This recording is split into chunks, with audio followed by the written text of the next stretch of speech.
கர்த்தருடைய பரிசுத்த நாமம் மகிமைப்படுவதாக. உயிர்த்தெழுந்து வல்லமுள்ள இயேசு கிறிஸ்துவின் நாமத்தினால இந்த கால பொழுதில் உங்களை சந்திப்பதை குறித்து நான் மிகுந்த மகிழ்ச்சி அடைகிறேன். தேவ ஜனங்களே, இந்த நாளிலே கர்த்தர் நமக்கு கொடுத்திருக்கிற இறைவார்த்தையானது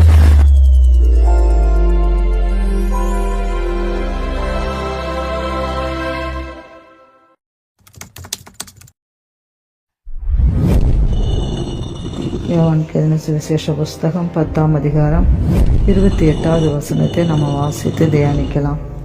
நான் அவைகளுக்கு நித்திய ஜீவனை கொடுக்கிறேன், அவைகள் ஒரு காலம் கெட்டு போவதில்லை, ஒருவனும் அவைகளை என் கையில் இருந்து பறித்து கொள்வதும் இல்லை. அன்பான தேவ ஜனங்களே, நீங்கள் கர்த்தருடைய கரத்தில் இருக்கிறீர்கள். அவருடைய கரம் பிரகாசமான கரமாயிருக்கிறது, மகிமையுள்ள கரமாயிருக்கிறது. 7 நட்சத்திரங்களை கைகளில் ஏந்திருக்கிற கரம்.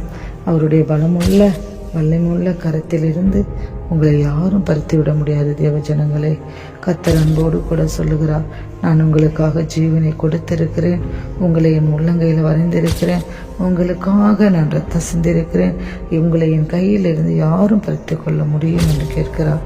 கர்த்தர் தமது கரத்தை நிழலினால் என்னை மறைத்து, என்னை துலக்கமான அம்பாக்கி என்னை மறைத்து கொள்ளுகிறார். என் காலங்கள் உமது கரத்தில் இருக்கிறது. அந்த சங்கீதக்காரன் சொன்னது போல, என் மகனே மகளே, நீ என் கையில் இருக்கிறார்.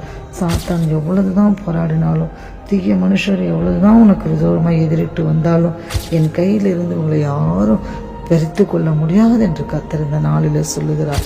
அன்பான தேவ ஜனங்களே, தாவீதை கூட நம்ம பார்க்கும்போது கர்த்தருடைய பெரிய கரத்தை கண்டு, தேவனே உம்முடைய கரங்கள் என்னை உண்டாக்கினது, என்னை உருவாக்கிட்டு என்று அறிக்கை செய்தார். அன்றைக்கு கர்த்தர் அந்த கரத்தை தோமாவுக்கு நேராக நீட்டி, என் கரத்தை பார், என்னை உருவாக்கிய என் கரம் உனக்காக துளையிடப்பட்டு இருக்கிறது, உன் விரலை நீட்டி என் கைகளை தொட்டுப்பார், அவிசுவாசியாமல் இருக்காமல் விசுவாசியாய் இரு என்று சொன்னார். தேவ ஜனங்களே, இந்த நாட்களில் கூட அருமையான தேவனுடைய பிள்ளைகளே, இயேசு கிறிஸ்து தமது கரத்திலிருந்து வழிகிற இரத்தத்தினால உங்களையும் என்னையும் மீட்டு இருக்கிறார். உங்கள் மேலே விரித்திருக்கிற அவருடைய கொடி, அவருடைய நேசமே வேதம் கேட்கிறது. அக்கனிக்குள்ளாக திருக்கிறவன் யார்? தேவ பிள்ளையே, கிறிஸ்துவே மரித்தவர், அவரே எழுந்தும் இருக்கிறார், அவரே தேவனுடைய வலது பாரசத்திலும் இருக்கிறவர், நமக்காக வேண்டுதல் செய்கிறவர். கர்த்தருடைய கரம் நம்மளை சிருஷ்டித்தது மாத்திரமல்ல, நமக்காக ரத்தமும் சிந்தியது, காயங்களும் பட்டது, தழும்புகளும் ஏற்றுக்கொண்டது. அந்த அன்பின் கரத்தை காண்பித்து, இதோ உன்னை என் உள்ளங்கையில் வரைந்திருக்கிறேன், உன் மதில் எப்போது என் முன் இருக்கிறது என்று சொன்ன தேவன் சதா காலங்களிலும் நம்மோடு கூட இருக்கிறார்.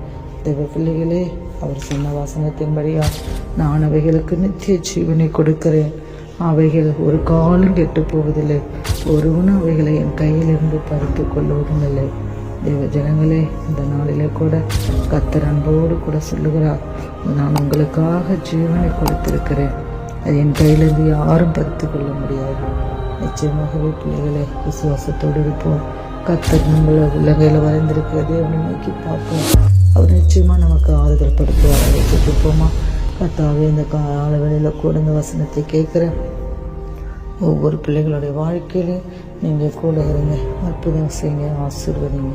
இதை கேட்குற பிள்ளைகள் வாழ்க்கையில் நித்திய ஜீவனை கொடுங்க. இயேசு நாமத்தில் ஜெபிக்கிறோம் பிதாவே.